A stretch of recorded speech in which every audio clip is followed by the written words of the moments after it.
Okay, good evening, everybody. Welcome to the 10th class of Unfinished Tales. We are beginning to get towards the end of the book. Tonight is our last class on Section 3, the Third Age, before we move on to Section 4, various and sundry essays. So I want to first just sort of, well, I don't really exactly have a formal announcement yet, but we are getting closer to electing. We almost have our slate of finalists for the next Mythgard Academy class that we'll be running. So we should very soon, possibly even by the next class, have for you the list of finalists that our voters will be choosing among. So we are very close to finding out which class is going to be next. I'm joining you tonight, by the way. You'll notice the different decor. You may also notice at various points, I don't know for sure if you will notice this, but if you do hear the screaming of children in the background, don't be surprised. I am joining you tonight from my in-laws' house in Arizona, where my family is on vacation. So that's why I had to move the class time this week. So thank you for joining me at this unusual time. And I'm looking forward to talking about the hunt for the ring with you, and also the battles of the Fords of Isen, though I have to confess up front that I'm going to spend much more time on the hunt for the ring than I am on the battles of the Fords of Isen. So I hope that won't offend anybody too very grievously out there. Now, what I want to start with in looking at this text is to ask, especially as we've been looking at part 3, to ask, what are these texts doing exactly? We had, when we looked at the Isildur story, at the disaster of the Gladden Fields, we sort of could see the kind of historical revision that Tolkien seemed to be doing, the way in which that story really endeavors to change our view of Isildur, our understanding of the Númenóreans. Both the Cirion and Eorl story and the Isildur story offered to kind of bring us inside those stories. Not just inside the stories, really inside those worlds. What was it like? What was a Númenórean army in action like? What did that look like? What was their culture like? Especially their military culture. And we get to see some of that in the Isildur story. With Cirion and Eorl, we had this, we have this sort of series of snapshot images. The ride of and in particular, really encapsulated in one single snapshot image, the dramatic arrival of Eorl the Young in the Battle of the Fields of the Celebrant. And that's, again, Tolkien brings us inside that moment. Yes, he does, help us to see and know the characters better, especially Cirion the Steward, I think. But there's more than just that. There's kind of opening up a window into that world, into that part of history, which we've been invited to imagine in a sort of a more limited, a more sort of distant and mythic sense, and really offers to bring us inside that. In the Quest of Erebor, we got the beginning of something different, which is looking around, taking stories that we do already know, not just those stories that we know very much in brief or have heard sort of sketchy legends about, like Isildur and Eorl, but the story like The Hobbit, which we know and should know quite well. But we're sort of shown what's around sided. In a sense, we're kind of invited to kind of look around the back and see what is the rest of the story that we haven't been told. And these two chapters sort of seem to fit into that general category as well. We're getting a glimpse of things that we are sort of, in a sense, deprived of by the priorities of the narrative. I won't say by space, because that Tolkien was simply trying to make the story shorter. I mean, no doubt there were many things that he didn't include in the narrative because he didn't want it to get overlong, but it's one of the things that these, and here I will actually begin with a few comments on the battles of the Fords of Isen so I don't leave them utterly behind. One of the things that really conveys to me is something, I feel that there's sort of a lesson to be learned about Tolkien's storytelling in general from the battles of the Fords of Isen. We've talked a couple times before, I've mentioned on a couple of occasions that when we read the battle sequences in Tolkien, it's relatively clear, it seems relatively clear from the text that we have, that those stories don't really have much interest in battlefield tactics. We get a little bit when the Rohirrim attack, but even think about Theoden's speech when he is sort of dividing his forces as they're charging onto the field. and he has Grimbold go over this way and Elfhelm go over this way, and he's going to go that way, and then he just says, and everybody else, follow as as you can. He just is like, and basically everybody else just kind of do your thing and fight wherever it seems appropriate. I mean, it's not really a very intricate battle plan that he works out. Now, of course, he doesn't have time to and all that, but again, the point is that's the kind of thing we see a lot, that we don't get very intimate description. And when you compare that with other accounts, and the one example I used a couple weeks ago when we were talking about Isildur was George R. R. Martin. You read George R. R. Martin books, and the flow of the tactical flow of the battle is something which is quite a central emphasis of the narrative in those moments. However, the battles of the Fords of Isen, I think, demonstrate pretty clearly that you can't just say that Tolkien had no interest in battle tactics, right? That it's not that he didn't care about that. He obviously does care about that. In fact, one of the things that, I can't read the Battles of the Fords of Isen without coming to the conclusion, obviously this is something that he thought about so much that he, went and wrote this whole thing, which accomplishes comparatively little other than to show us the Rohirrim in action on the battlefield and the kind of battle tactics that they showed. Now, of course, the battle tactics of the Rohirrim are of particular interest to him because of the connection, which of course he denied, between the Anglo-Saxons and the Rohirrim. And so, to some extent, the Rohirrim, the battle machine of Rohan, both their political organization and their military order and everything else, are things that were for him sort of invested with a little bit more significance because it connected with his scholarly study of the Anglo-Saxons. But again, not that they're identical, not trying to claim that they are, and he denies this, but obviously, it's sort of at stake there. However, but again, I think the Battle of the Fords of Isen show us that it's not just a question of a lack of interest. It's not just that he doesn't care about this. Obviously, he does care about this, which then leads us to the question, why don't we get this in the battle? Why don't we get this in the book, that is to say? Why don't we get this in The Lord of the Rings? Like that description of Grimbold falling back and forming a shield wall, and then the really creative and energetic way in which Grimbold extricates himself from the shield wall, through that cavalry charge. That's really detailed and really interesting, but it doesn't make it in. April's asking if maybe the editor cut it. I doubt it. I think that this was a conscious choice on his part. Again, it's not just that there's sort of less of it, or we only get it here or there, or it's cut out in one place and not in another. It's the whole flow of the narrative doesn't go in that direction. He elevates to this heroic mode in those moments, which is not in keeping. Even just think of the sentence structure. You can see it on a syntactic level. And I've talked about this, and especially those of you who did the Two Towers and the Return of the King classes with me will remember, especially, well, not really in both, but I think especially in the Return of the King class, when I was looking at the Battle of Pelennor Fields, we talked about the paratactic structure of his sentences. If you haven't seen that, you can get it. I urge you to go back and look at that class because it's fun. And I'm not going to do it all again here. But the way that he modulates into that heroic mode, where he's stringing together these short sentences, usually short series of independent clauses with ands and buts, and usually ands and this, and the kind of rhythm that we get, the kind of momentum, the rhetorical momentum that it builds. That's the style of the battles that he describes in the books. The style is completely different. It's very paratactic. No, not paratactic. It's very hypotactic.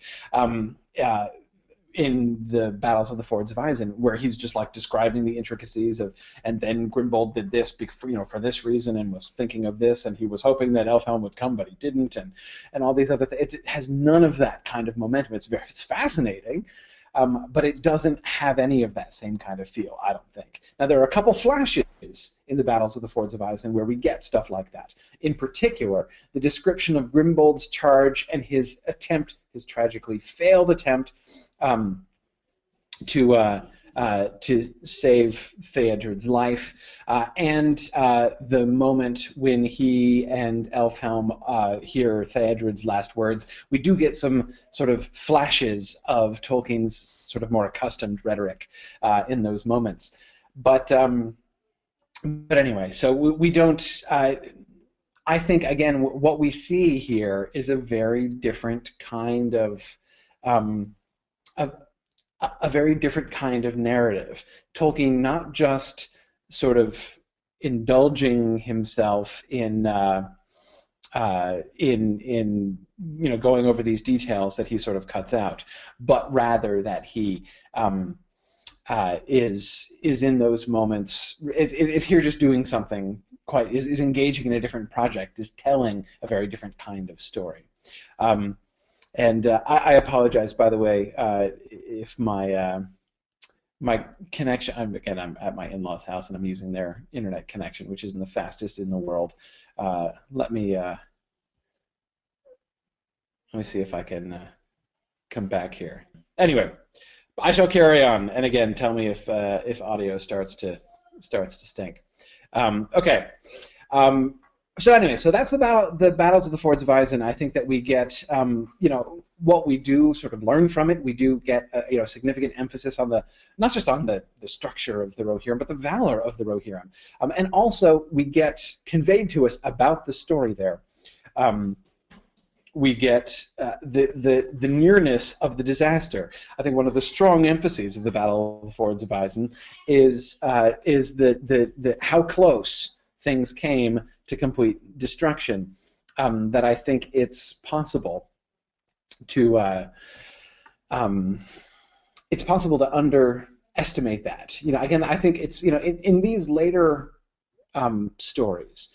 That is, when we think about Gandalf, and we think about Gandalf and the Quest of Erebor, when we think about the Fords of Isen, when we think about the Hunt for the Ring, and the later essays, especially the essay on the Astari.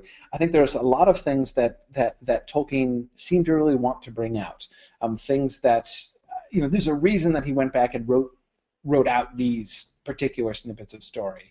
And of course, we don't know what was in his mind as he was doing that, but we can see the kind of effect that it has. And I think, again, one of the consequences of this is to show how very close to disaster. It's easy to kind of sort of enjoy the Two Towers while it's happening, and then sort of lose sight of it as we head out east. And there, I think that we are through this text not really permitted to forget how close it was to disaster, and how almost miraculously was the rescue. So anyway. Let me move on to the Hunt for the Ring. Here, I think the Hunt for the Ring plays a very different kind of role than the Battle of the Fords of Isen, and that is, it seems that its primary purpose is to sort of answer questions. There are several questions which may be in readers' minds, which may be a sort of a stumbling block. Tolkien hated this. He hated inconsistencies, and he hated sort of not unanswered questions in the sense of untold stories. Those are good. He likes those, though often, as in the case of Isildur and Eorl the Young, he likes to go back and tell them anyway. But that is unanswered questions which might serve as a stumbling block to people in their reading of the story. And so I think that I would point to three questions of varying levels of sort of significance in the story of the Lord of the Rings that the Hunt for the Ring really does answer. One, how do the Ringwraiths find the Shire? Oh, hey, am I back? Are you seeing me again? I don't know. I can't even tell what's going on anymore. How do the Ringwraiths find the Shire? You may remember that in Peter Jackson's film, when Gandalf tells Frodo that that Gollum said, Baggins, Shire, that, he's like, but that will lead them here. And it turns out, actually, no, not so much, really. It's a little harder than that. It's a little more complicated than that makes it seem. It's not a question of just them, basically him going to the map of Middle-earth that I have hanging in my room, and I suspect many of you do too. Sauron poring over the map of Middle-earth and being like, oh yeah, the Shire over there, of course, I'll go there. That's not the case. Those kinds of maps don't exist. Again, it's one of the things we've talked, especially in Mythgard class. I remember when I was doing my modern fantasy class. And Ed Powell, you were bringing up the fact that sort of dividing fantasy into two different kinds of fantasy. There's map fantasy and non-map fantasy. The sort of the fantasy literature that you really need a map in the front of the book in order to really get. And of course, Ed was arguing for the superiority of the map fantasy version. But remember that there's something deceptive about it. Just as there is something deceptive about Appendix B, the Tale of Years, that is for us to have everything all mapped out neatly, it's easy for us to forget that all of those things are not known by people in general, and it's easy to forget how, within the context of the story and the world and the sort of the state of communication that they live in and their technology in that world, much is unknown, much is forgotten historically. This especially comes up when people ask the question, like, how is it that Gandalf didn't know immediately that this was the One Ring? I mean, what on earth else could it be?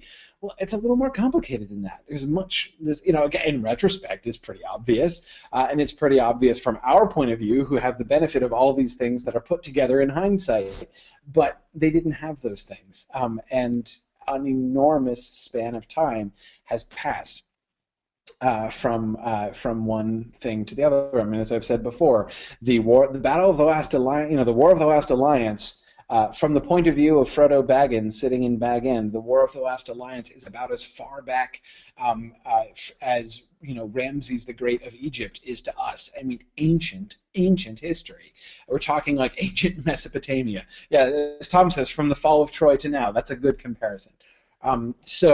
So yeah, it's a huge space of time, and think of how much we have lost. Think of how much we don't know about what happened there. Even with all of our historical and anthropological and archaeological research, think of all that we don't know about what really happened during those times. And so again, this question of like, well, everybody knows that Isildur took the ring, and so they should figure out where it ended up. I mean, no, it's a lot more complicated than that. And again, the map is not quite so obvious as it would seem to us who have it there in the front of the book. So in some ways, the map can be actually misleading in that way.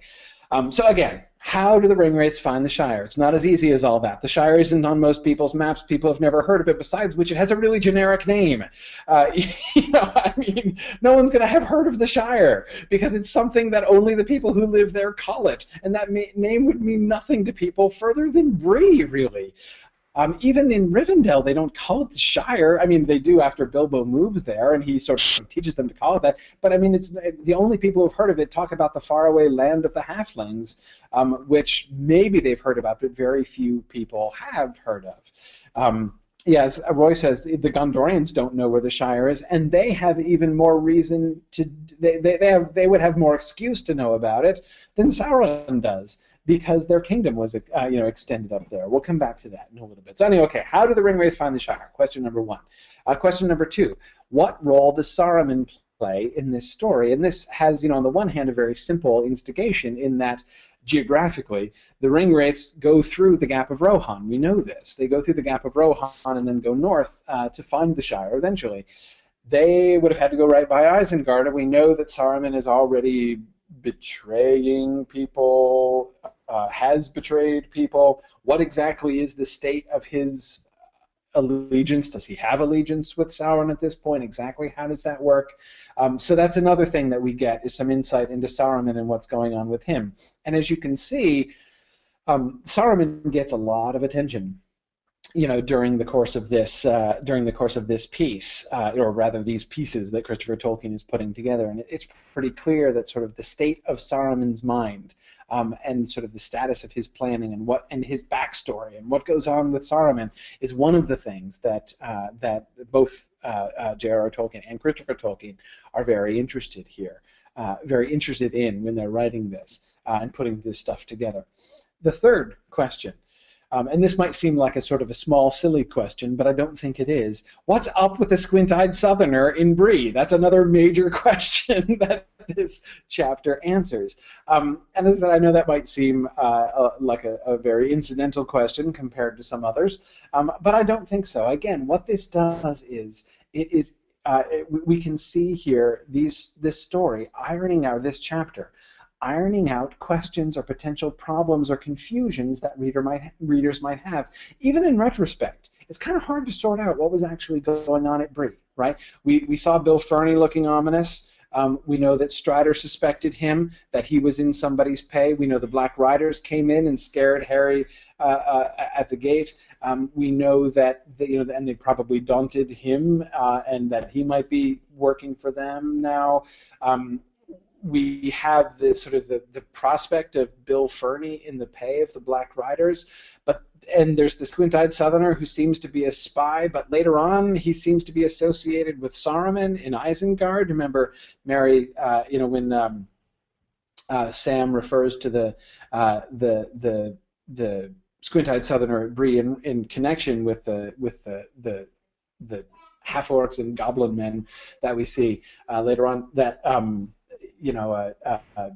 Pippin is reminded, or is it Mary? One of them, I forget. Is of the ones that they saw in Isengard. So again, we have a pretty clear indication that this Squint-Eyed Southerner was working for Saruman. So now, again, in retrospect, what was going on there? It's sort of a subset of the Saruman question, right? Who was working for whom there? You can read The Lord of the Rings as often as you like, and it doesn't become perfectly obvious just from the published text what exactly was happening there. Who was the Southerner working for? Saruman? Was Bill Ferny working with the Black Riders, or was he selling them out to Saruman exactly? Because that's possible. It could be that Bill Ferny wasn't actually going to sell to the Black Riders his information, but maybe he was. I don't know. So again, the whole question of what was going on at Bree and in the rest of their journey there. These are things, where did the Crabine from the Black Crows come from, and why were they there? These are questions, again, that Tolkien takes up in the Hunt for the Ring material and shows us sort of how these things work. It seems very interested in answering these questions. One side note here before we get down to specifics in the text. The stuff, especially in the Hunt for the Ring, this is not stuff that Tolkien needs to make up from whole cloth. He's not saying, like, okay, wait, all right, I guess I left that a little bit confusing. Let me go back and think about that and work that out. He's already worked this stuff out. I mean, if you read the History of Middle-earth sequence from the History of the Lord of the Rings sequence from the History of Middle-earth, that is volumes 6, 7, and 8. Is that right? Am I getting those right? Or is it 7, 8, and 9? Darn it, I'm forgetting. I don't have my bookshelf right next to me to look at. But anyway, if you look at the manuscript material for The Lord of the Rings that Christopher Tolkien gives us, you can see he has like whole charts worked out of the movements of the Black Riders, and of course it changes over time as he's working out the story. But we know that this sort of the general material was stuff that was already there, and he's just kind of tweaking it. It is 6 through 9. Thanks, Alyssa. So anyway, we do see him working with that material.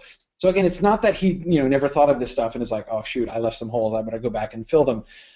It's again like the battles of the Fords of Isen. There's stuff that he did think about, that he was interested in, that he just didn't put in the story because he made essentially artistic choices to say, you know what, I'm not going to give the whole story of what went on with the Ringwraiths, but he knew it. He worked it out, and so we're getting to see some of these things that lay behind in order to try to answer some of these questions. I think that's kind of fun. Now, I want to go on actually to look at some passages of the text today, but let me just look back at some of the comments that you guys have made and questions, just so I don't skip over them completely here. Yes. Roy, I really like the way that you describe that, thinking about the way that some of these stories are functioning, especially in part 3 of Unfinished Tales, allowing us to invest imaginatively in different landscapes in Middle-earth, like filling in unknown parts of the map. I think that's true literally and also figuratively as well, right? I mean, you could say that the early Third Age, the time right before the death of Isildur, is, a part of the sort of chronological map that hasn't been filled in and that we get, and that I think is really interesting and works really well. Yeah. Good. Let's see. Yeah. Good. Okay. Sorry, just getting through the portion of the of the comments where you guys were all telling me to take off the ring there. Take it off, fool, says Neil. Um, yeah, good. Um, Good, let's see. Noam says, I think that Tolkien's narrative really tries to focus our attention on the heroes and their actions, and anything else that's added to the battle description will draw our attention from it. Yes, now, of course, Noam, one of the consequences, again, it's sort of in a different sense, right? Because I think one of the consequences of the description, the detailed description of the flow of the battles of the Fords of Isen, is greater admiration. I mean, I always liked Grimbold, but I like Grimbold way better after reading this chapter. I mean, that guy was the man. I love Grimbold. I'm always so sad when he dies at the Battle of Pelennor Field. But so to some extent, we get Grimbold emerging as a hero who was really primarily just a name in the Lord of the Rings text. So to some extent, we do get more attention on the heroes and their actions through this. So it's kind of you could just say it's a different approach to achieving this end. But I do think that, Noam, if we had this kind of thing plopped into the middle of the Lord of the Rings, it just wouldn't fit. And I think that, my suspicion is just that was Tolkien's judgment, that he knew that it wouldn't fit. This is not the way that this story is being told in the Lord of the Rings. And so he's going to do the heroic battle sequences just in a very different way. Yeah, good. Okay, yeah, and April says, despite all this going back and answering questions and clearing up confusions, he still doesn't tell us what happened to the Entwives. He said he didn't know. Yeah, I mean, in his letters, he because he got that question a lot from people by letter, and he says, I don't know what happened to him. Yeah. There are some things that he prefers, and he cites the Entwives as an example that should be left mysterious. If all questions are answered, then it reduces the impact of the story. If we knew definitively the true story, I mean, if we imagine we had a chapter of Unfinished Tales, which was just like the story of the Entwives, and it told the whole thing from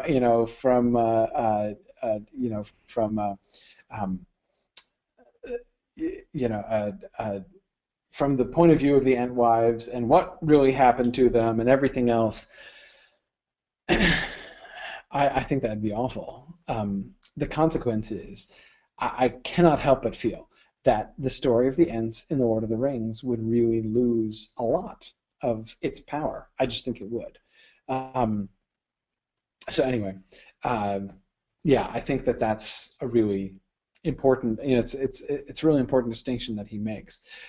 Brent asks, why wasn't this in the published version if it was already worked out, like the Hunt for the Ring stuff?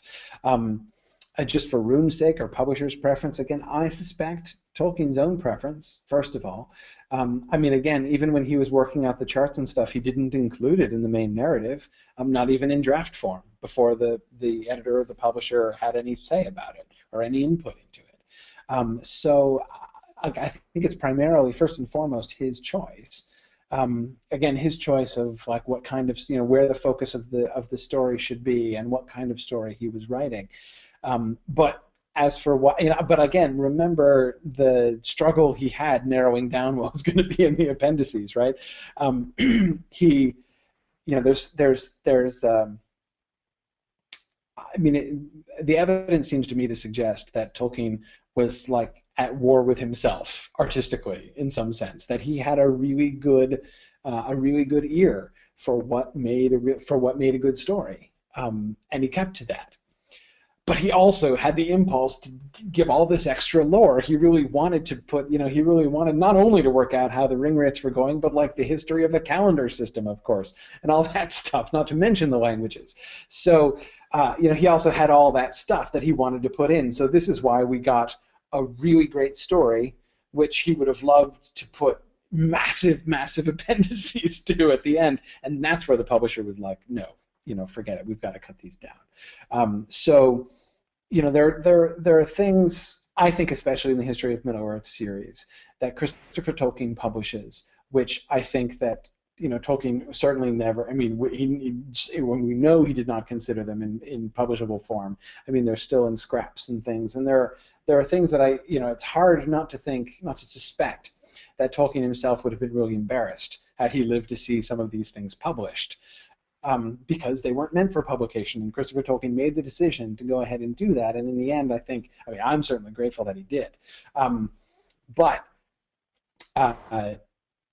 this stuff, the stuff in Unfinished Tales, which remember is the first of these, it predates the History of Middle-earth series. It's after the Silmarillion, before the History of Middle-earth. This is the kind of stuff that I think Tolkien would quite have liked to be published. It's like, one way that you could think about the volume of Unfinished Tales, it's almost like the big fat appendix that Tolkien wasn't permitted to publish. It's not exactly what it is, but it's kind of close, actually.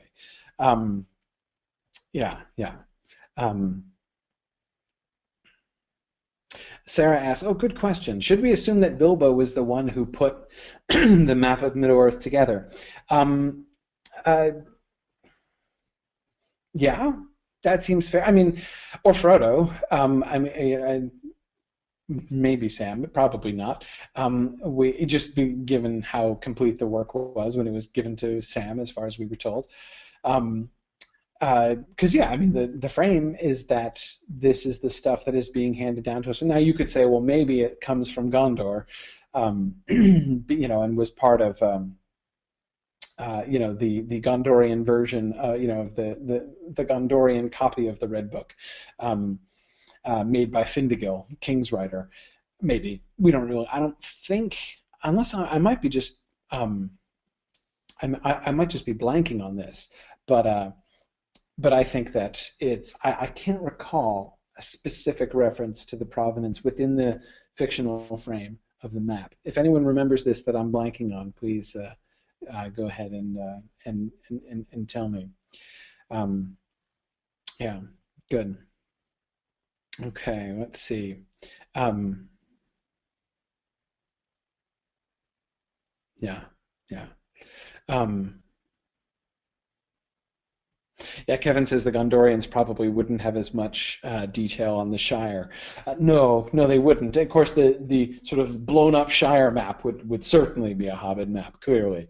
But of course, so you could say perhaps that they're a combination. And Sarah, I agree. Bilbo did love maps, right? He's the one that we were told really, really loved them. So that's why, Sarah, if I had to, my money would be on Bilbo if I really had to. If I really had to place a bet. All right. Shall we? No, now that we're like 40 minutes into class, shall we look at the text? I'd like to.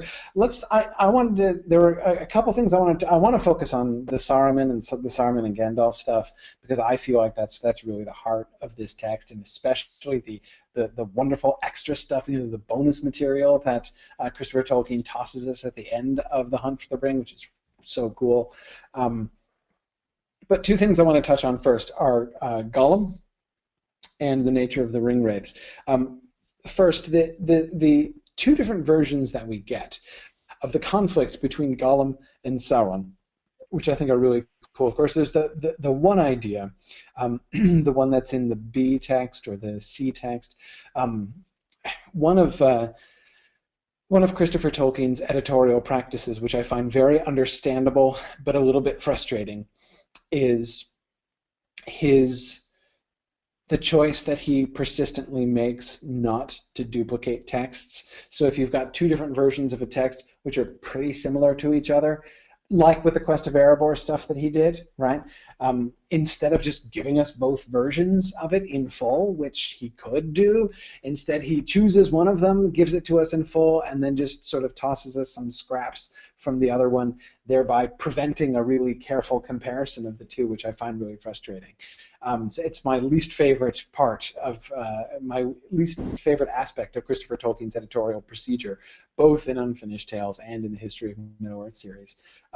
So here, if he's got his A, B, C, and D text, I'd rather just have them, actually. If you could just give me all four of those texts, that would be handy. But anyway, so I would like to talk about so we get the two Gollum stories, right? The one which is really quite simple, which has Sauron simply making a costly assumption about halflings, that he assumes that Bilbo, whom Gollum met in the Misty Mountains, must have come from that area in the Gladden Fields, where Gollum was from, essentially, that Bilbo, who seemed to be a person of the same kind of thing as Gollum was, probably came from the same place, and so he doesn't seem at all to consider for a long time that Bilbo came from anywhere else. So once he finds this thing about Baggins in the Shire, he says, I'm going to send the Ringwraiths north, and they're going to hunt around, the Anduin Vale until they find this Shire place. But anyway, so that's sort of the one version where, again, it's primarily just an assumption, and a costly assumption that Sauron is making.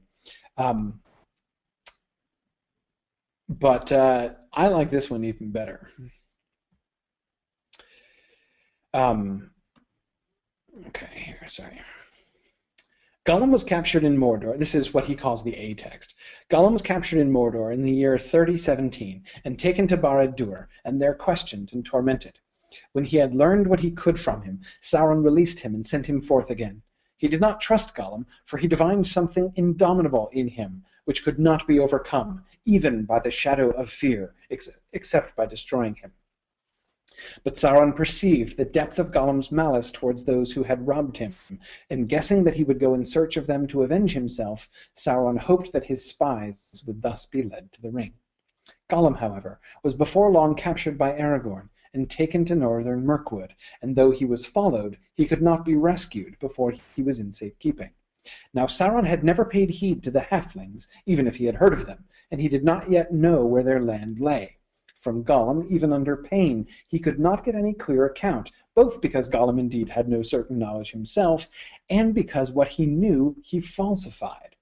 Ultimately indomitable he was, except by death, as Sauron did not fully comprehend, being himself consumed by lust for the ring.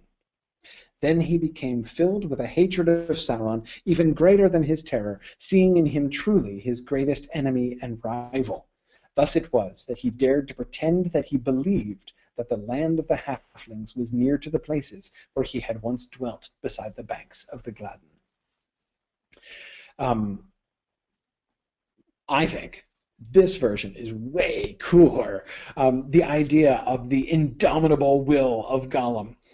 Both because he's a halfling, and halflings tend to be pretty indomitable anyway, but also because he's Gollum. That this is one instance, and not the only instance, of the power of Sauron's ring being turned against him. Of course, the biggest example of this is the way in which the ring, in this sort of complex way, commit suicide, right? Gollum takes the ring as witness of his oath, and Frodo says, "It will bind you to it, and I will if I, wearing the ring, command you to jump into the fire, then you will, and the ring will twist your oath against you, all that stuff, sort of suggesting that the ring itself is one of the things that brings Gollum to his destruction, and therefore its own as well. But anyway, here we see, the syntax is really complicated in that one crucial sentence there. Ultimately indomitable he, Gollum, was, except by death, as Sauron did not fully comprehend, being himself consumed by lust for the ring.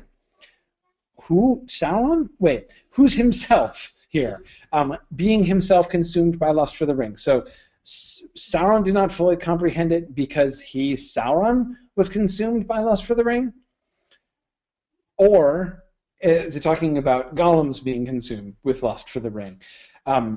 Being consumed, except by death, as Sauron did not fully comprehend, since Gollum was consumed by lust for the ring. And although that doesn't seem to make any sense, the himself would seem to refer to Sauron, which is the immediate antecedent of himself. But I don't think so, because the he in the next sentence, for which Sauron is also the nearest antecedent, is clearly Gollum. Then he became filled with a hatred of Sauron, even greater than his terror. So we have all of these pronouns referring back to Gollum 2 sentences before, and I suspect that himself is referring to Gollum there too. And again, I think that this is a syntactically debatable sentence. I might be wrong about this, and we could potentially do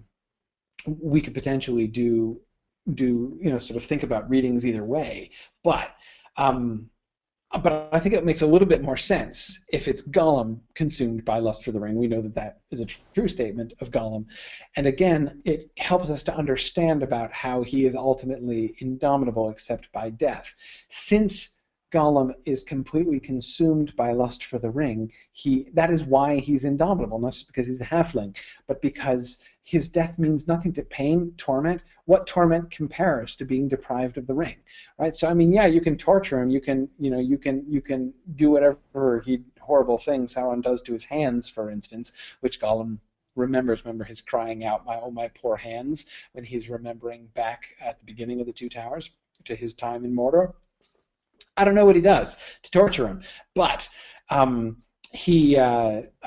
but again, clearly these tortures do not rate in Gollum's mind against the deprivation of the ring, and he is so determined to regain the ring if he can, and seeing, as he says in that next sentence, seeing Sauron as his greatest enemy and rival, that enables him to sort of to stiffen his will and to resist Sauron, and even apparently successfully to lie to him. Yeah, Charlie, I agree. Charlie says if himself is not Sauron, it's grammatically unnecessary. Yeah, it absolutely is. I agree. I mean, I don't know what to do with that statement. But again, given the poor pronoun antecedent relationships that are surrounding it in the sentence, I'm willing to believe that this is a kind of a fast and loose thing. Again, remember, this was not a text edited by Tolkien for publication. A lot of this was, one draft of a series of things that he was writing out, and sometimes, there slips like this happen. There's clearly a slip one way or another, I think. But anyhow, good. Good, yeah, as Sharon points out, no torment can be greater than enslavement by the ring, and he's already had that inflicted on him. So in a sense, Sauron has, unbeknownst to himself, already tortured Gollum, and Gollum, there's no more that Sauron can do to him. And in fact, the very tortures that Sauron's ring have imposed upon Gollum strengthen him against the further intimidation, the further daunting of Sauron, of Gollum by Sauron. See, now I'm like screwing up references my own self here. So I think that this is really interesting, and one of the things that I think that this does is it sort of helps to, well, in a complicated kind of way, sort of recuperate Gollum. I think, thinking about the sort of the big picture of the, sort of putting together the references we get to Gollum in this chapter, I would suggest two different effects that they have upon us as readers of The Lord of the Rings. One is to sort of take Gollum a little bit more seriously. That is to say, to give him a little bit. I mean, anybody who can do this, anybody who can lie to Sauron's face successfully and deceive him, I mean, that's a short list. We're told about, sort of the pressure, the power of the will of Sauron when it's directed against you. Remember what Gandalf says to Pippin, and how he assumes that, Pippin, there's no way that Pippin could stand up to Sauron and lie to him or conceal things from him. Had he chosen to interrogate him then, this is what Gandalf says very clearly to Pippin. Gollum does it. Gollum succeeds, right? He has the resources, and he managed to do so. Again, he's not quite Gollum the Great. I of course quoted that from his awesome ring-induced dialogue, Gollum's. But anyway, he's still it sort of shows us the kind of stature that Gollum has, and helps us to not take him too lightly, in case we were at risk of doing that. The other thing that I think we get is increased pity for Gollum. Gollum is in a pretty bad place, right? I mean, first of all, this guy was,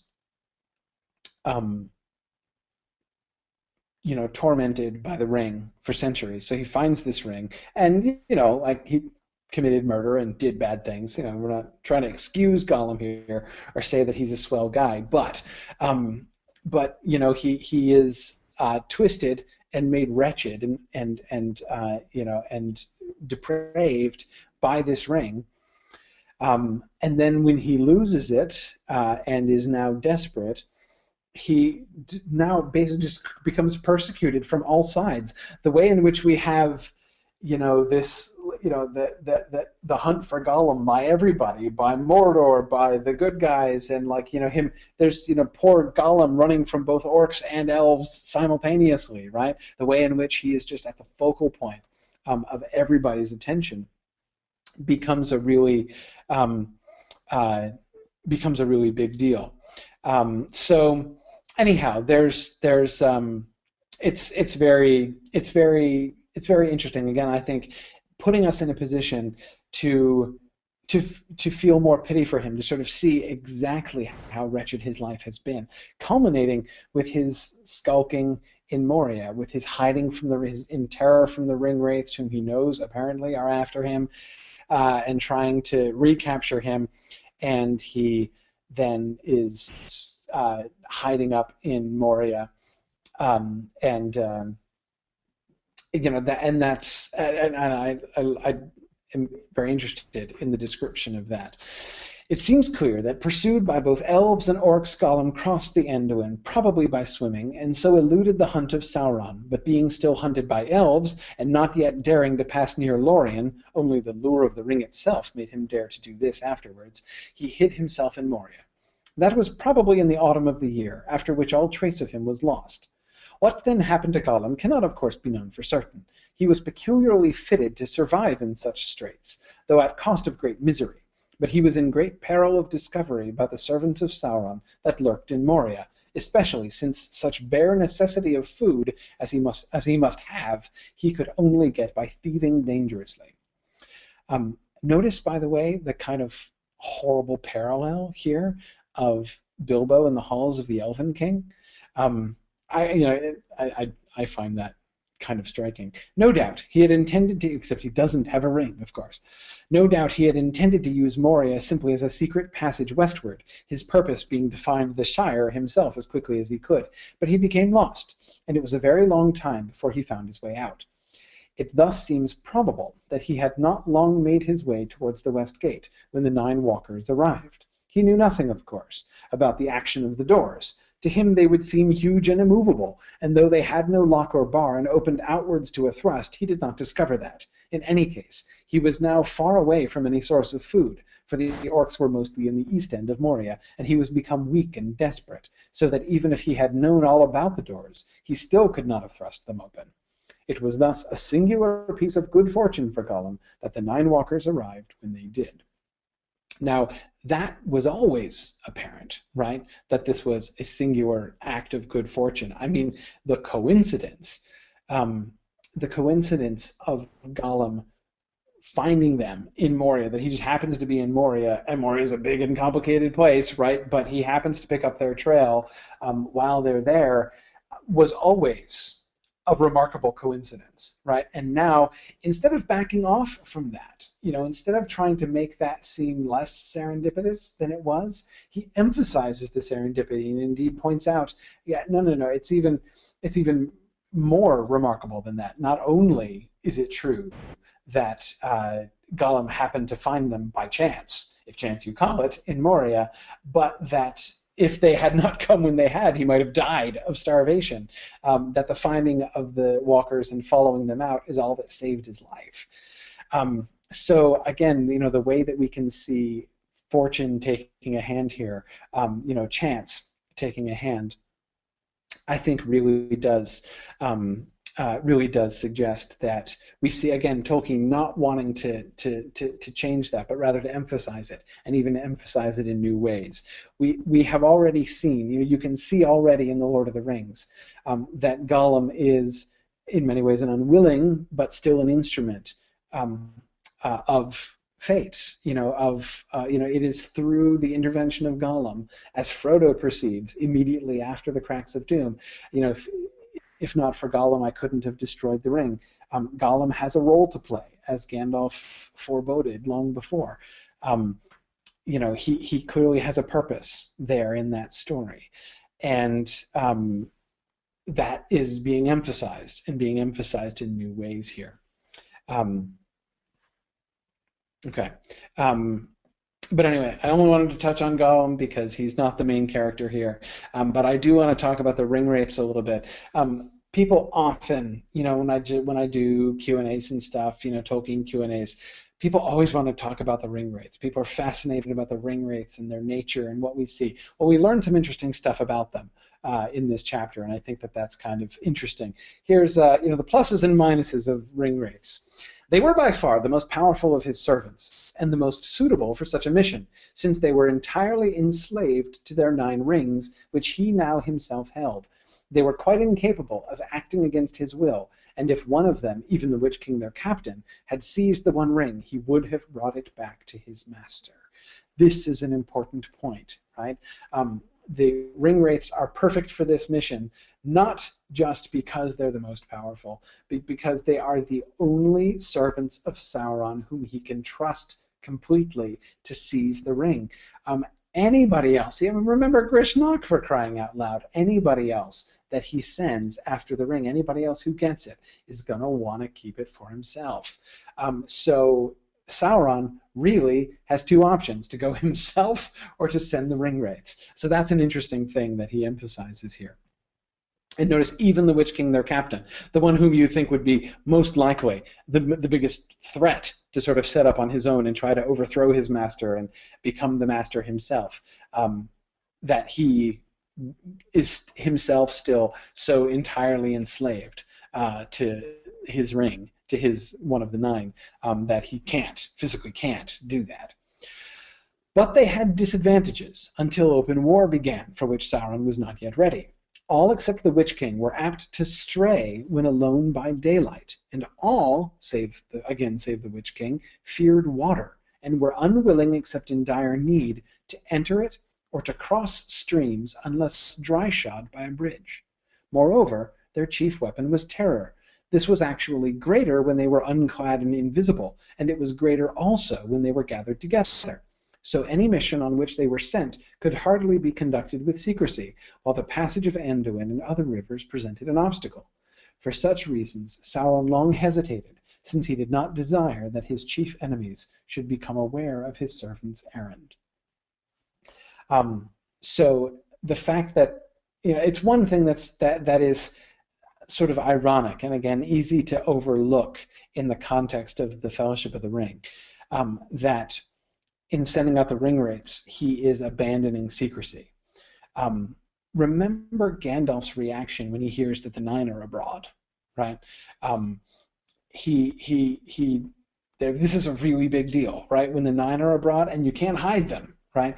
I mean, they sort of impact the whole region that they're going through, apparently.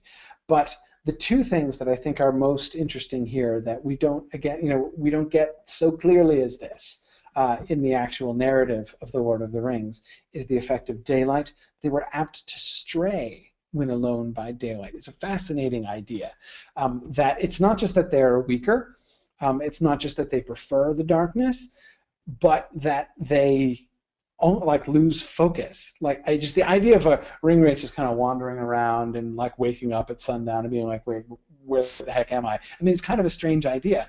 But what seems to me to be implied is that will that they have is diminished. That they become like wandering spirits during the day without the focus and the will to carry on the commands that they have been ordered to carry out. And that's pretty interesting, I think. The other, of course, is this difficult and kind of debatable concept of their aversion to water. Now, more on that. My father nowhere explained the Ringwraith's fear of water.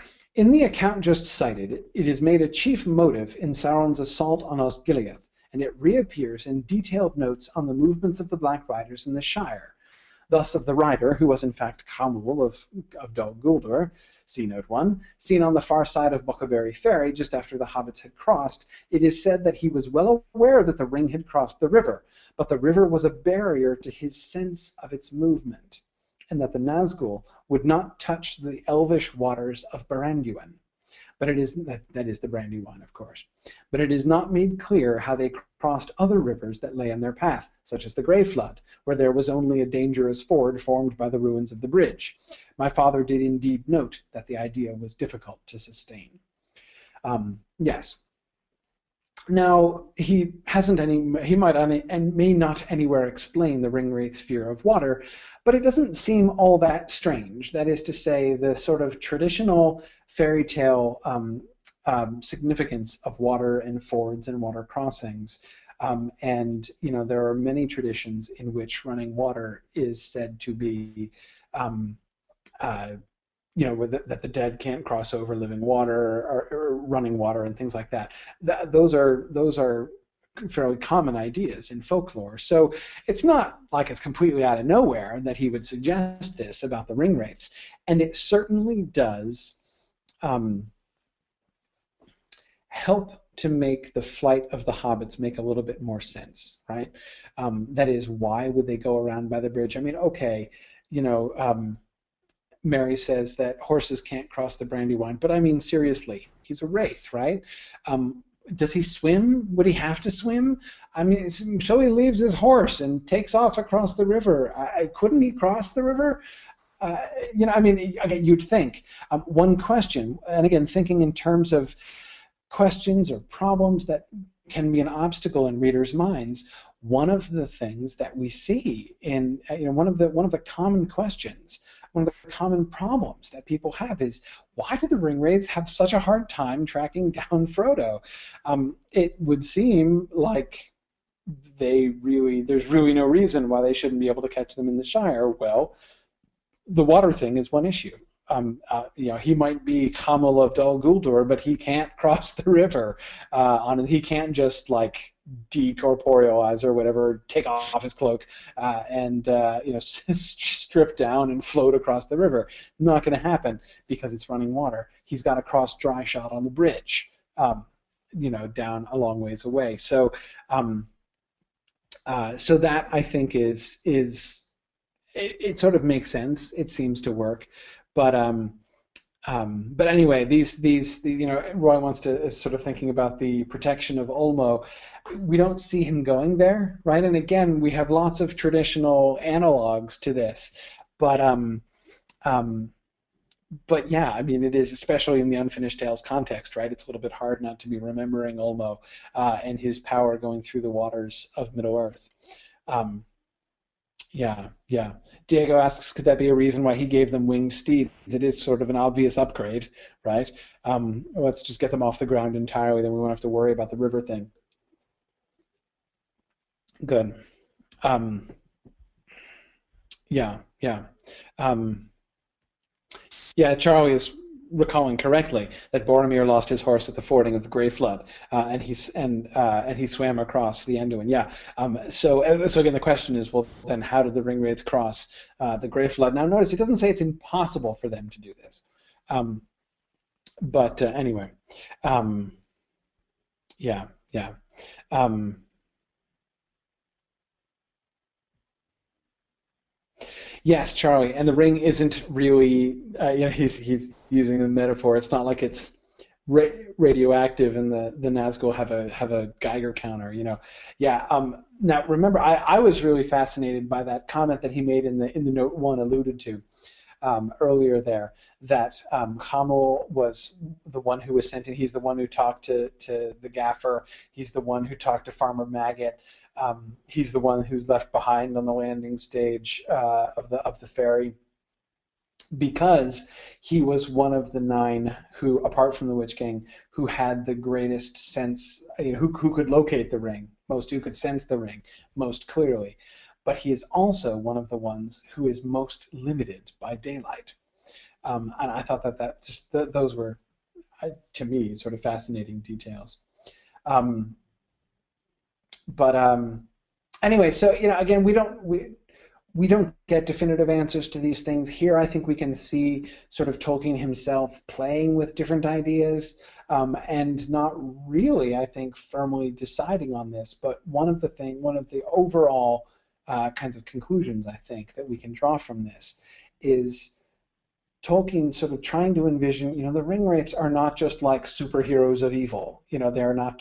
They are Sauron's most powerful servants, but they're not simply, you know, uh, inconquerable evil things. Their power is constrained, and so him sort of trying to imagine in more detail than we get in in the Fellowship of the Ring, especially on the limitations of the Ringwraiths.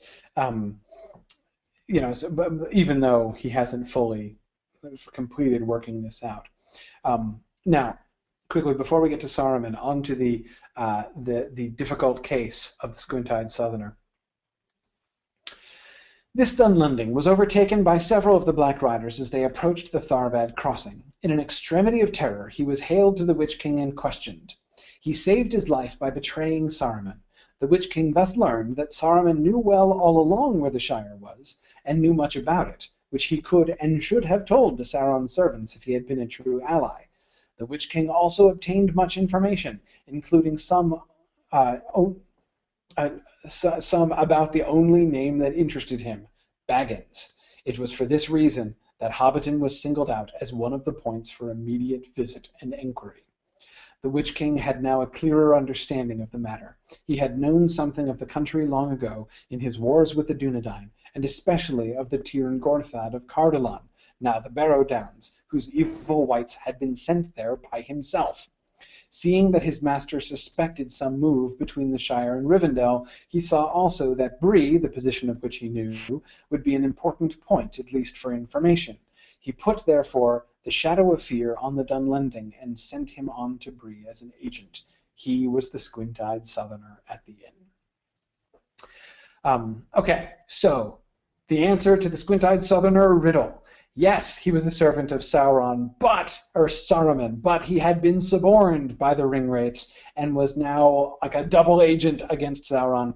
He was now working for the Ringwraiths, even though he was initially sent as a spy by Saruman. And we find not only the fact that he has kind of turned his coat there, but also that it is due to him. And of course, we get no sense of this at all when we see him in the inn at Bree in the Fellowship of the Ring, that he is the one from whom the Ringwraiths got their information about the Shire and why they knew to go to Hobbiton. You think about the conversation that Kamal of Dol Guldur had with Gaffer Gamgee. Gaffer Gamgee, the Gaffer, bless him, was not very forthcoming to the Ringwraiths. I think actually the way that Peter Jackson does this in the Fellowship of the Ring film is sort of interesting. When he has the Ringwraiths coming in and interrogating the Hobbit that they meet by the way, and saying, Shire Baggins, and just showing the Hobbit completely terrified and saying, no, there's no Bagginses here, go up to Hobbiton, anything to just get rid of them and send them along. But that's not, of course, how Gamgee talks to the Ringwraiths, right? Nor is it how Farmer Maggot talks to the Ringwraiths. Neither one of them is awful forthcoming. Both of them tell the Ringwraiths to get lost. So it actually does not seem like a trivial thing for the Ringwraiths to figure out, once they locate the Shire, where exactly would I find a Mr. Baggins in this place. It's not huge, but still, they don't necessarily want to search the whole length and breadth of it, especially since their enemies are onto them, right? Especially since we have them, they have to fight their way past the Dunedain in order to come in, and they're hunting down the Dunedain, who in the end scatter in order to try to keep them from reporting. But it's clear from the meeting with Gildor that we see in Chapter 3 of the Fellowship of the Ring that there are plenty of the enemy around, enemies of the Nazgul, that is, who actually could oppose them, not to mention Glorfindel. So they do not want their presence known. They do not want, so they can't just go through, say, slaughtering hobbits in the Shire, just let's go through and kill every hobbit in the length and breadth of the Shire. They probably couldn't do that, it says, and Tolkien said that. Though we do have that horrifying concept of still a settlement of Stures up in the Gladden Fields, which the Ringwraiths annihilated during the hunt for the ring. Again, it varies in different versions. Some say that that settlement was already gone. Others that the Nazgul destroyed it. But anyway, probably they couldn't successfully do that to the Shire. But in any case, it'd be awfully inefficient. So yeah, Ed makes a really good point. Their power is by fear. If you're unafraid, they lose their power, and the Gaffer is unafraid. I'm not completely unafraid. I think his Frodo notices that his voice doesn't sound quite normal, but again, I mean, it's pretty indomitable, as Roy reminds us. They're halflings, right? They're indomitable.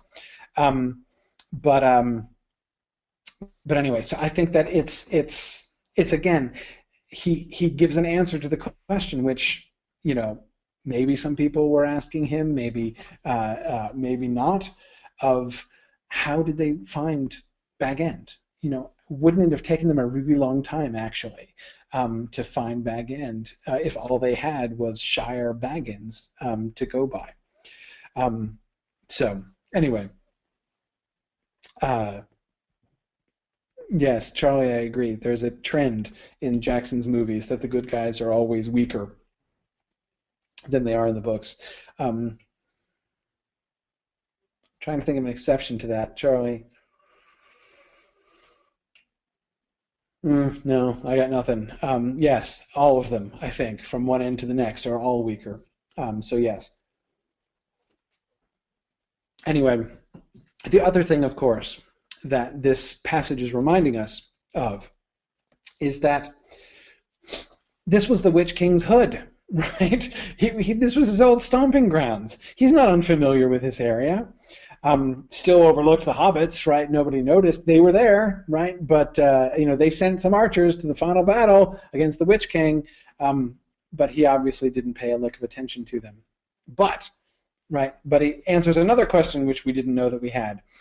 In version B, it is noted that the Black Captain did not know whether the ring was still in the Shire, that he had to find out.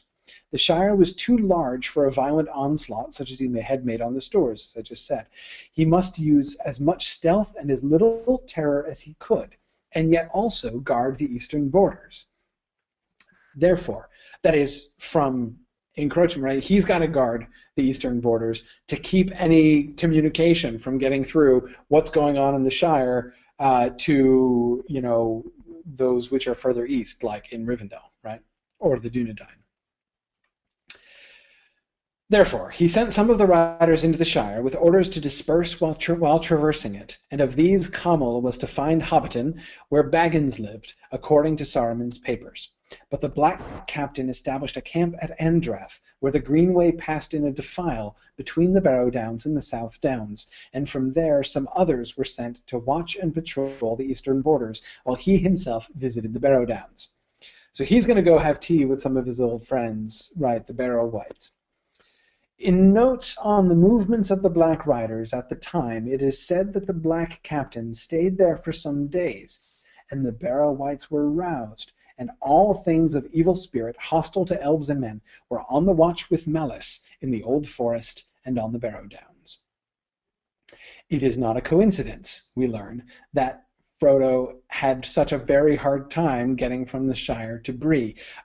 If their journey seemed plagued with disaster, that they ran afoul of Old Man Willow, and then they got trapped by the Barrow Wights, and I mean, gosh, what more could happen to these people? As Tom Bombadil laughs at them, right? How good they are at losing themselves.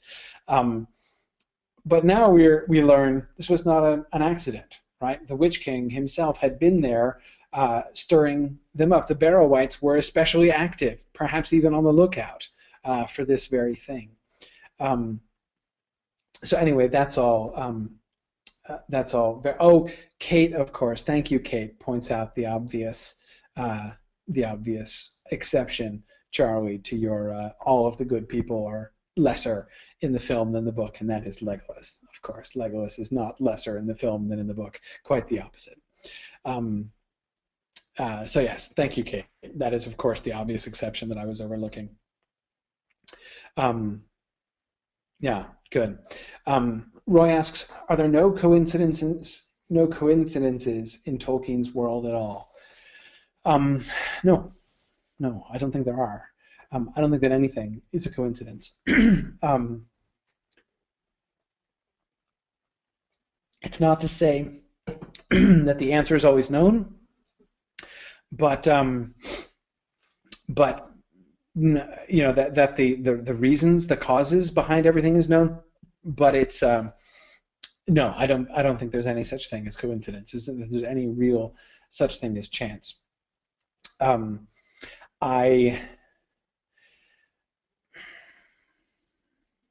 right, well, this is a statement that would take hours to fully explain. But I've been teaching Troilus and Crusade in my Chaucer class at Mythgard, and so I have Boethius on the brain. So I'm just going to make my statement and then leave it to be explained later on some other day. I think that my reading of the texts suggests to me that the philosophical underpinnings of Tolkien's world are very much in accord with Boethius's teachings in the Consolation of Philosophy. One of which teachings is that there is no such thing as chance. There is no such thing as coincidence. There is certainly fate. That does not mean there is not free will. It is one of Boethius's teachings that you can certainly have both fate and free will. And he explains how those two things work together in a more satisfactory way than anyone else I have ever read addressing that question. But anyway, I'm not going to go into a long Boethius explanation, much as I'd love to. It's one of my favorite books in the world. But Roy is suggesting that Boethius on the brain sounds like a band name. Roy, that would be the geekiest band I've ever heard of. That would be pretty awesome. Anyway, so. Who knows? Maybe someday we'll do a Mythgard Academy class on the Consolation of Philosophy. It was nominated before. I don't know if it'll ever win, but hey, it would be fun. Anyhow, but that's to explain why. My answer is no coincidences. Okay, Saruman. Let's talk about Saruman. One version of the standoff between Saruman and the Nazgul. 2 days after Gandalf had departed from Orthanc, the Lord of Morgul halted before the gate of Isengard. Okay, chronology important. 2 days after Gandalf has departed from Orthanc. Okay, he's left by Eagle 2 days ago. Then Saruman, already filled with wrath and fear by the escape of Gandalf, perceived the peril of standing between enemies, a known traitor to both. So crap. He's now in real trouble, right? Gandalf now knows his treachery is revealed to Gandalf, and since Gandalf has escaped, now all of the Council of the Wise are going to know that he's a traitor. And now here are the freaking Nazgul knocking on his door, right? So, okay, now he's going to have to betray them too. So everybody, in the space of 48 hours, here's Saruman whole, like, I'm going to play both sides plan completely in ruins, right? This is a really bad day for Saruman. His dread was great, for his hope of deceiving Sauron, or at the least of receiving his favor in victory, was utterly lost. Now either he himself must gain the ring or come to ruin and torment. And again, notice how we're getting more insight into Saruman here. We knew that he really, really wanted to find the ring in the Lord of the Rings. We now begin to see why, right? That he's already trapped. He's already screwed, right? And he realizes this. His search to find the ring is not just, kind of always been his plan A anyway. It's now the only thing, the only way he can possibly save himself. But he was wary and cunning still, and he had ordered Isengard against just such an evil chance. The circle of Isengard was too strong for even the Lord of Morgul and his company to assail without great force of war. Therefore, to his challenge and demands he received only the answer of the voice of Saruman that spoke by some art as though it came from the gate itself. It is not a land that you look for, it said. I know what you seek, though you do not name it. I have it not, as surely its servants perceive without telling, for if I had it, then you would bow before me and call me Lord. No question where Saruman stands. You see why Sauron didn't send Saruman to go look for the ring? And if I knew where this thing was hid, I should not be here, but long gone before you take it. There is one only whom I guess to have this knowledge, Mithrandir, enemy of Sauron. And since it is but 2 days since he departed from Isengard, seek him nearby. Now, this is a pretty cunning move by Saruman, right? I mean, the guy is really stuck. But what does he do? Well, if he can sick the Nazgul on Gandalf, maybe he can save the situation, right? Maybe he can show that he's not completely, he can make them think that he's not betrayed them, right? That he's still kind of on their side. Doesn't make any mystery about the fact that he would like the ring for himself. I don't think that he thinks that Sauron is in any question about that, right? That Saruman would set himself up as a rival if he got the ring for himself. However, he uses that as an alibi, right? Obviously, I don't know where the ring is. If I did, would I be here? No. So the fact that I'm here shows I can prove to you I don't know where it is, right? That's actually a pretty good argument. So what does he do? Send them off after the one person who might be blowing his entire cover. He could still preserve the situation. If the Ringwraiths find and kill Gandalf fast enough, then maybe they can get to Gandalf before Gandalf spreads the word about Saruman's treachery, right? So that seems to be his one sort of desperate hope here, and we see the power of his voice even deceiving the Nazgul themselves.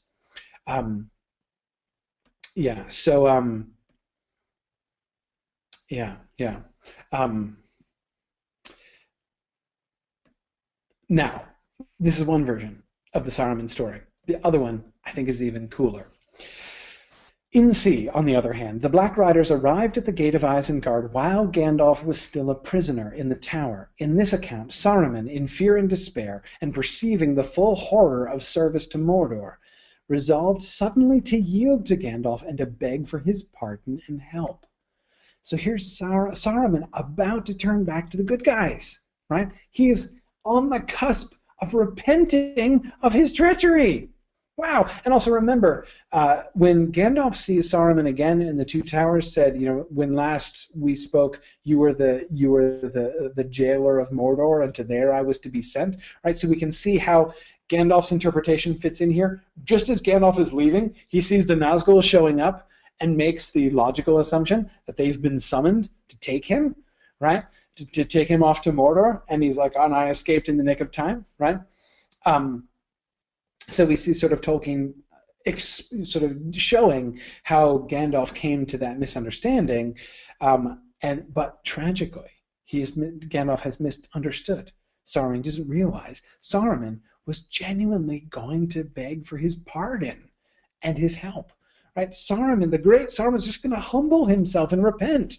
Temporizing at the gate, he admitted that he had Gandalf within and said he would go and try to discover what he knew. If that were unavailing, he would deliver Gandalf up to them. Then Saruman hastened to the summit of Orthanc.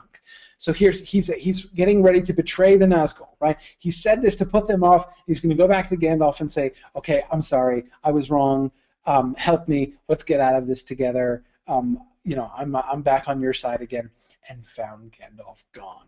Away south against the setting moon, he saw a great eagle flying towards Edoras.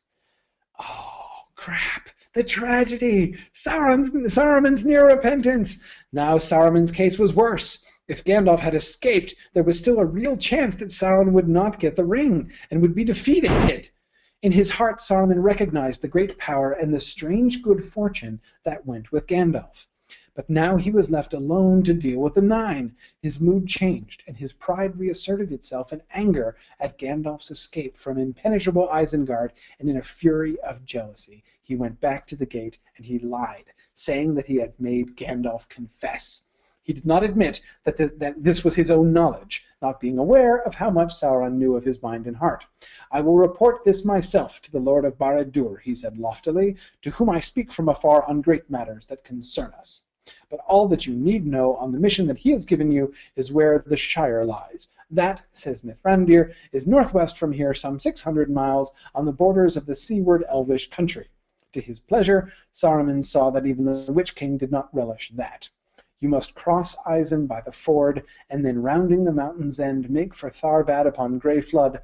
Go with speed, and I will report to your master that you have done so. Isn't it lovely? The way the sort of the attitude that he adopts there.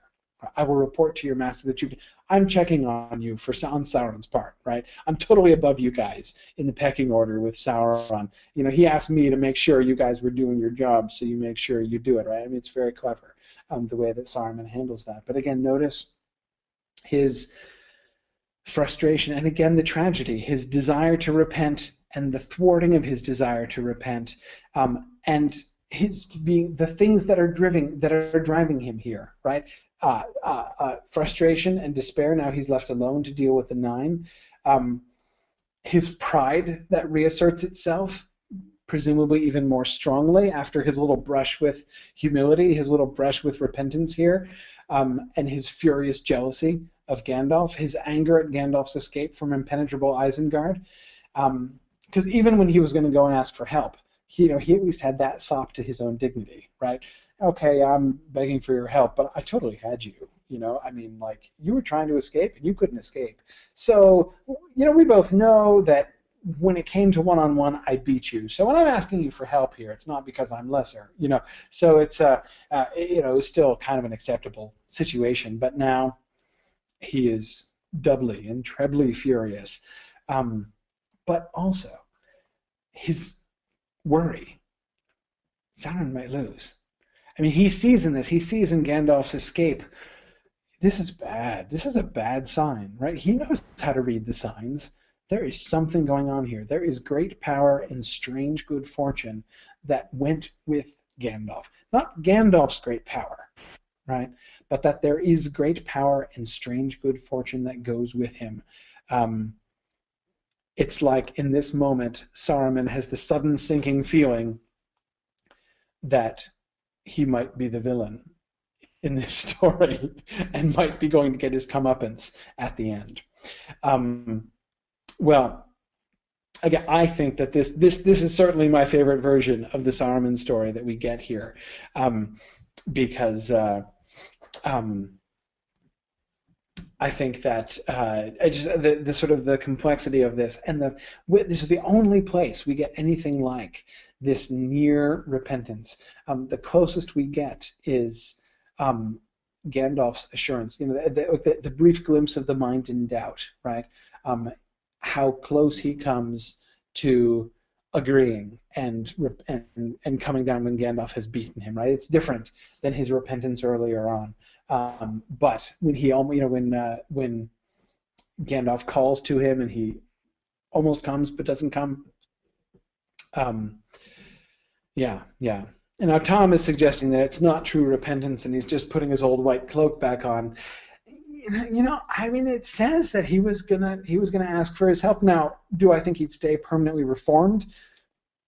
Sharon is also Sharon Hoff is also saying he's not truly repentant, just caught out. Yes, but again, I agree with you. I don't necessarily think that we can count on the fact that he was in the middle of having what would have been a permanent alteration in his character here. But he, but who knows? Who knows what would have happened? What we are told is that what he was fixing to do was something that was deeply against the grain of the path that he had been walking, to ask for pardon and help from Gandalf, his prisoner. After the speeches he had just made, which we remember from the Fellowship of the Ring, that is a big deal. Maybe you can say, oh, he was just going to try to deceive him. I don't know. I'm sure we can say that, maybe. But I don't know. I don't think so. Or at least I don't like to think so. What we're told here is just a very simple statement of fact, not from Saruman's point of view, not in Saruman's own voice, right? But what we are given here, what the narrator of this passage seems to offer us, is a backstage pass into Saruman's brain here. What was really going on in Saruman's mind? And when we get that, we are told that he was going to beg for Gandalf's pardon and help. And I think, especially given Gandalf's retaining the hope that Saruman would repent, even after he's been beaten, is, I think, some evidence that Gandalf at least believes that it's potentially possible. Charlie says it's a sort of a variant on or echo of that saddest moment in all the tale when Gollum's heart almost changes on the stairs of Cirith Ungol. Of course it's not as moving as that moment. Again, I think we do have, I think that we have to be careful in being too cynical, because we do have that evidence. Gollum was this close. Gollum almost repented.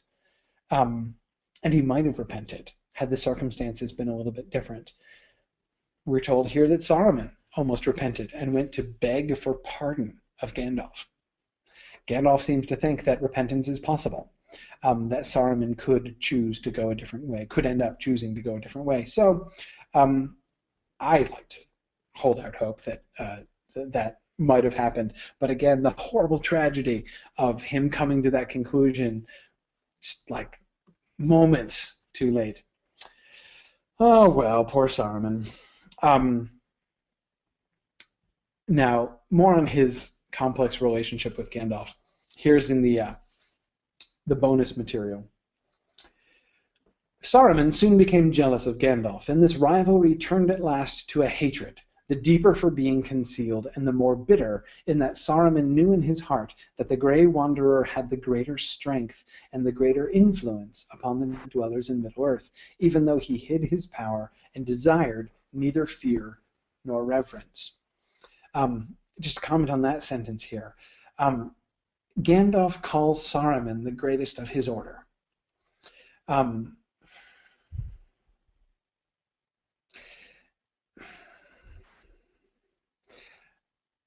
What I pause over here is when I'm trying to answer for myself the question, do I think these later writings of Tolkien on this subject, on the subject of Saruman and Gandalf, do I think that these writings actually contradict what was said in The Lord of the Rings, in particular Gandalf's comment there about Saruman being the greatest of his order. And in the end, I think, yes, they do. Now, even when he contradicts what he wrote before, even when he decides to push it in a different direction or to push us in our reading of it in a different direction, he leaves us an out, right? He rarely just sort of flatly contradicts something and leaves it sitting there. Here, of course, he shows that although Saruman is not really the greatest, Gandalf is greater than he is, but Gandalf is so much more humble, right? He desires neither fear nor reverence. So you can still say, retroactively, in a sense, Gandalf's statement was true. Right? He is the greatest. Saruman is the greatest, not the most powerful, not actually the best, but he is the greatest in the sense of he has the most stature and he has the most fear and reverence, right? He's the number one guy, no question. But I cannot believe that that's what Gandalf meant when he said it in The Lord of the Rings, because to imagine this is to imagine Gandalf as somebody who is describing, who is saying that of somebody that he knows, in fact, to be lesser than himself, and therefore to be saying it with some kind of irony, conscious irony, when he says it. And I don't think that that's consistent with what we see of Gandalf and of his statements, and in particular of his decision not to return to Frodo when he hears from Radagast of the coming of the Nine into the West, but instead to go down to Isengard and obey Saruman's request if he didn't really believe that Saruman was the greatest of his order and might perhaps have some kind of resources that Gandalf doesn't have to resist the Nine. He wouldn't have gone. So had Gandalf known himself to be greater than Saruman, I don't think that entire thing works out the way that it does. Anyway, I think there are different ways that we can look at this. But again, I'm not too concerned about that for now. What I'm thinking about here is simply, and this is sort of a lead-in to when we look at the Astari essay later on. Gandalf has been growing. We looked a little bit at that last time when we were looking at the Quest of Erebor and how Gandalf has grown from the little old man who showed up at Bag End, in 1937. He's grown quite a bit by the time we get to the Lord of the Rings. And he doesn't stop growing. Remember, Galadriel didn't stop growing. She got really big by the end there in Galadriel 3.0 and to a lesser extent 4.0, but especially 3.0. She was huge, right? And Gandalf continues to grow, I think, after the publication of The Lord of the Rings. Anyway, carrying on. Saruman did not revere him, but he grew to fear him, being ever uncertain how much Gandalf perceived of his inner mind, troubled more by his silences than by his words. So it was that openly he treated Gandalf with less respect than did others of the wise, and was ever ready to gainsay him or to make little of his counsels, while secretly he noted and pondered all that he said, setting a watch, so far as he was able, upon all his movements. So we have, Gandalf as the object of his envy. The way in which Saruman is now depicted as not just as a rival to Gandalf, but as an emulator of Gandalf, right?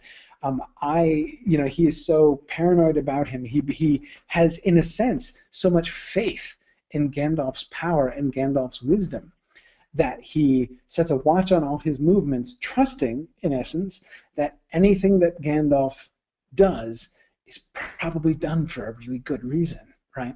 And again, there's a kind of a touching faith that Saruman seems to have in Gandalf's actions and in Gandalf's wisdom. Yeah. Oh, Paul, that's a really good point. Paul Grosskopf was just saying, in connection with the near repentance of Saruman there, he's recalling the near repentance of Captain Ahab at the end of Moby Dick. Near repentance like that can be very powerful.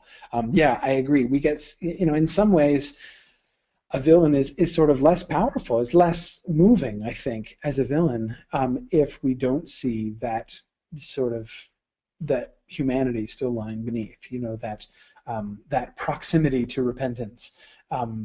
So yeah, that's I think Paul, I think it's another reason why I'm very willing to grant Saruman that possibility there. But this is just the most adorable fanboy activity I've ever seen. Yet in truth, Saruman's spying in great secrecy had not in the beginning any evil purpose, but was no more than a folly born of pride. Small matters, unworthy it would seem to be reported, may yet prove of great moment ere the end. Now, truth to tell, observing Gandalf's love of the herb that he called pipeweed, for which, he said, if for nothing else, the little people should be honored, Saruman had affected to scoff at it, but in private he made trial of it, and soon began to use it, and for this reason the Shire remained important to him. Anything Gandalf does must be good, right? He smokes this stuff, so smoking this stuff has got to be a good thing. So in secret, again, he's like, he's a completely closeted pipe smoker, Saruman is, because he doesn't want to admit that he's a complete fanboy of Gandalf, right? Anything that Gandalf does has got to be good, right? So he's going to do whatever Gandalf does. Again, the depth of the almost sort of servility of his attitude towards Gandalf. We're not just talking about paranoia here. We're talking about real admiration of Gandalf. Yet he dreaded lest this should be discovered and his own mockery turned against him, so that he would be laughed at for imitating Gandalf and scorned for doing so by stealth. Well, since I'm doing this, I can't let anybody find out. If they find out that I'm smoking in secret, I'm never going to hear the end of this, right? And everyone's going to be calling me a Gandalf fanboy forever and ever. This, then, was the reason for his great secrecy in all his dealings with the Shire, even from the first, before any shadow of doubt had fallen upon it. And it was little guarded, free for those who wished to enter. For this reason also, Saruman ceased to go thither in person, for it came to his knowledge that he had not been all unobserved by the keen-eyed halflings, and some, seeing the figure, as it were, of an old man clad in grey or russet, stealing through the woods or passing through the dusk, had mistaken him for Gandalf. After that, Saruman went no more to the Shire, fearing that such tales might spread, and come, maybe, to the ears of Gandalf. But Gandalf knew of these visits, and guessed their object, and he laughed, thinking this the most harmless of Saruman's secrets. Gandalf, of course, is so wise that he even gets, he totally parses all of this, right? He guesses that it's his secret and says, okay, I know you're a closet pipe smoker, Saruman, but I'm not going to mention it because I'm too kind-hearted to laugh at you in public for this. And he thinks it the most harmless of Saruman's secrets. Really, if you think about it, this is Saruman being paranoid and being foolish about doing what is really kind of a good thing, which Gandalf seems to interpret as a good thing. You don't have to lie about sneaking off to the Shire. The Shire's nice. The people there are nice. Pipe smoking is good, says Gandalf, right? So, the thing that he seems to be most ashamed of here, Saruman, is like the thing which in Gandalf's eyes he has least to be ashamed of. Yeah.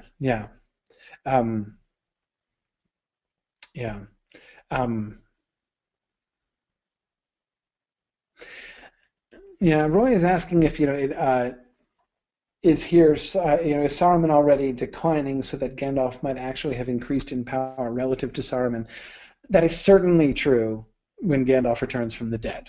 I think there's no question here. That's the key, that he is in charge and knows himself to be more powerful than Saruman when he returns. But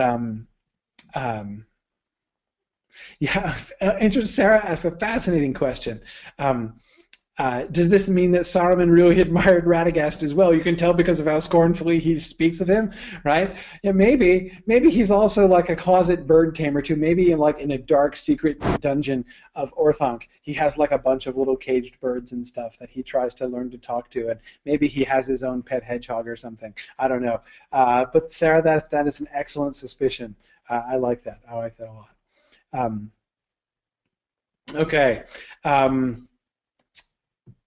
All right, there's one more thing, and then I'll let you go for tonight. Okay, two more things. Sorry, I'll carry on here. thinking this was the most harmless of Saruman's secrets, but he said nothing to others, for it was never his wish that anyone should be put to shame. Nonetheless, he was not ill-pleased when the visits of Saruman ceased, doubting him already, though he could not himself yet foresee that a time would come when Saruman's knowledge of the Shire would prove perilous, and of the greatest service to the enemy, bringing victory to within a nail's breadth of his grasp. So there's chance involved here, which Gandalf doesn't foresee. He often doesn't foresee it, but chance which seems to work in almost the opposite direction, right? That by chance, Saruman's comparatively innocently obtained knowledge of the Shire turns out to almost spell disaster. And speaking of near disasters, we get the smoke ring incident from one of the White Council meetings. Both the silence and the smoke. So there's Gandalf being, as Saruman is saying, no, we should not move against Dol Guldur. Gandalf is saying nothing and smoking prodigiously. Both the silence and the smoke seemed greatly to annoy Saruman, and before the council dispersed, he said to Gandalf, "When weighty matters are in debate, Mithrandir, I wonder a little that you should play with your toys of fire and smoke, while others are in earnest speech. Grow up, Gandalf." But Gandalf laughed and replied, "You would not wonder if you used this herb yourself. You might find that smoke blown out cleared your mind of shadows within. Anyway, it gives patience to listen to error without anger." That endorsement, as a tobacco ad, this is the most effective one I've ever heard. Actually, I'm like, wait, really? Does it enable you to listen to error without anger? Maybe I should try that. Anyway, but it is not one of my toys. It is an art of the Whittle people away in the West, merry and worthy folk, though not of much account, perhaps, in your high policies. Saruman was little appeased by this answer, for he hated mockery, however gentle, and he said then coldly, "You jest, Lord Mithrandir, as is your way. I know well enough that you have become a curious explorer of the small, weeds, wild things, and childish folk. Your time is your own to spend if you have nothing worthier to do, and your friends you may make as you please. But to me the days are too dark for wanderers' tales, and I have no time for the simples of peasants." Gandalf did not laugh again, and he did not answer. But looking keenly at Saruman, he drew on his pipe and sent out a great ring of smoke, with many smaller rings that followed it. Then he put up his hand as if to grasp them, and they vanished. With that he got up, and left Saruman without another word, but Saruman stood for some time silent, and his face was dark with doubt and displeasure.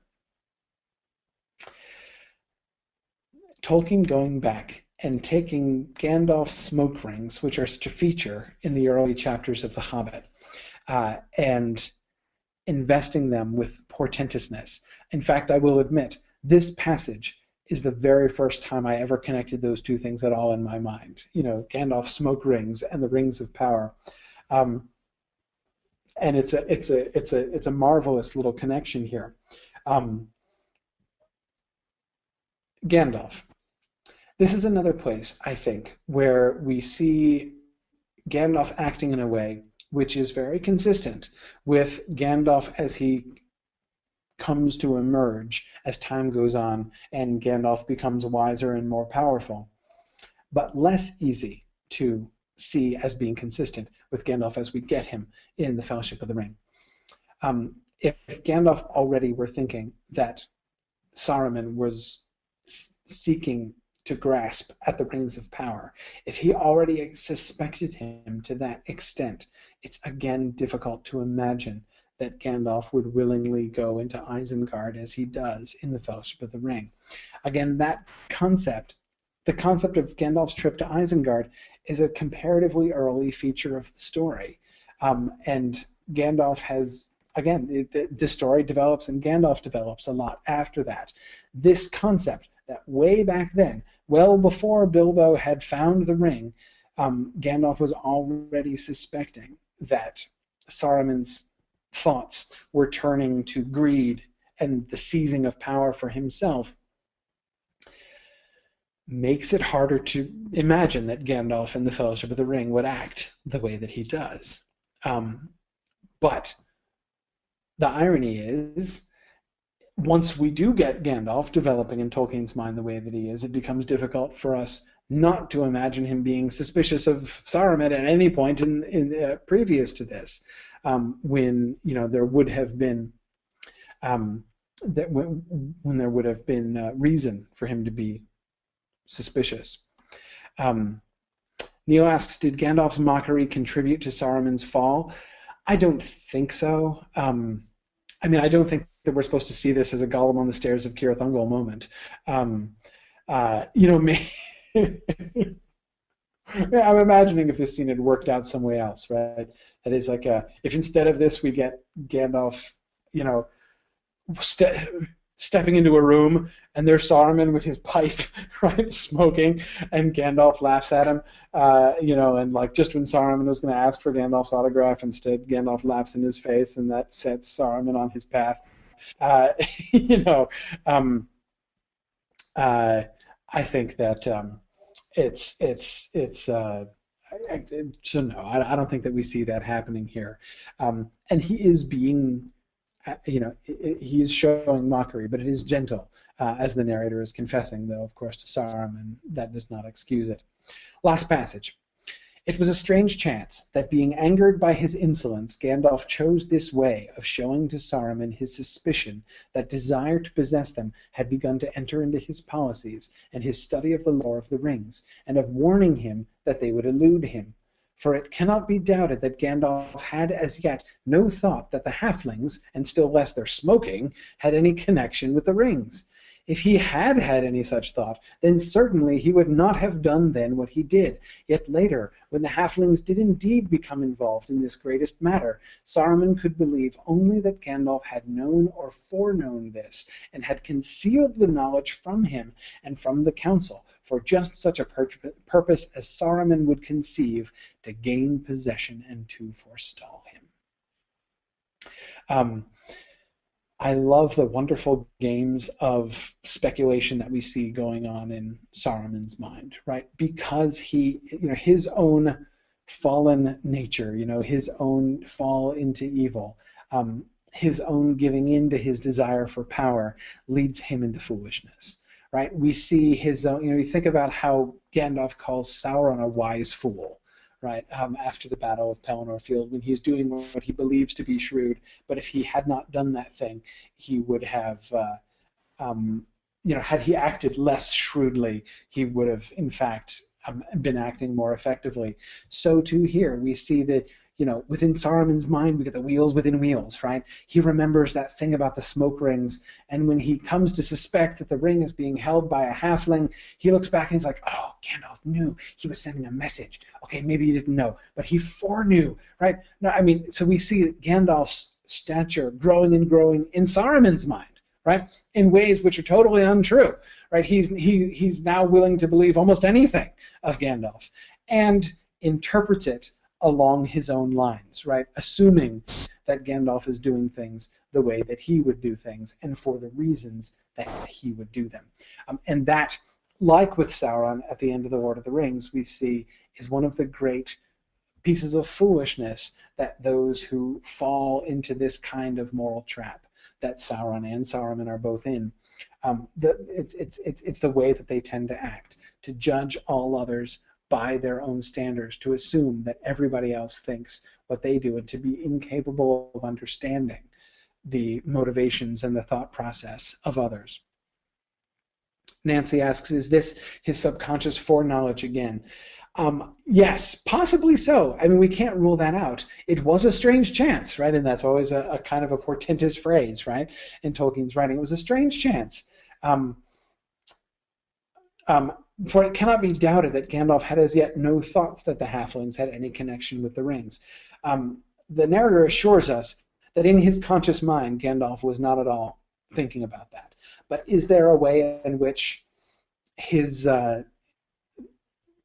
reference to the rings and the sort of incidental, even accidental, implication of a connection between pipeweed and the rings is, Gandalf receiving some kind of subconscious message. Well, it does turn out to be true, which is itself kind of suggestive.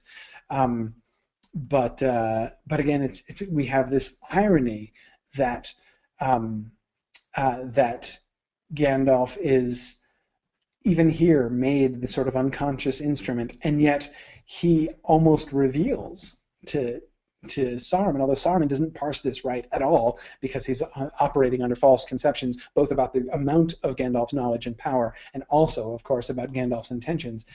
But but nevertheless, he perceives that there's something in this, and that there probably was something in this. So Gandalf is again this instrument, but it's ironic that it almost, in this case, leads to disaster. Yeah. Sarah says Gandalf's smoke ship in the movie was probably foreshadowing of the Grey Havens. See, exactly, Sarah. You're all over it. Exactly. All right. Well, I did have a couple other things. I'm glad I talked a little bit about the battle at the battles at the Fords of Isen at the beginning. There are a couple other things I wanted to say, in particular, a couple things about Saruman that, of course, we get there as a transition here. I'll probably start with those next time. I divided the 3 final essays into 2 weeks, sort of unevenly. On the last day, on the last week of class, I have scheduled only the essay on the Palantir, not because necessarily I plan to spend the whole week on it, but just to make sure we have some time for spillover, and plus we have one more bonus session left, so I'm not going to worry about pushing back some discussion of the battles of the Fords of Isen to next time as well. But anyway, so I'm going to let you guys go. I've kept you long anyhow, and you've been very patient. But thank you very much for joining me tonight at our special day and time here. Well, special day anyway. And next week I plan to be back at the normal time, so we'll have our next class in just a few days on Tuesday of next week, where we will talk about the battles of the Fords of Isen a little bit more, and then we'll go on to the Druidon at least. Read the Druidon and the Astari just in case we do get to the Astari chapter also, but we'll see what we get to. Anyway, thanks very much, everybody. Good night.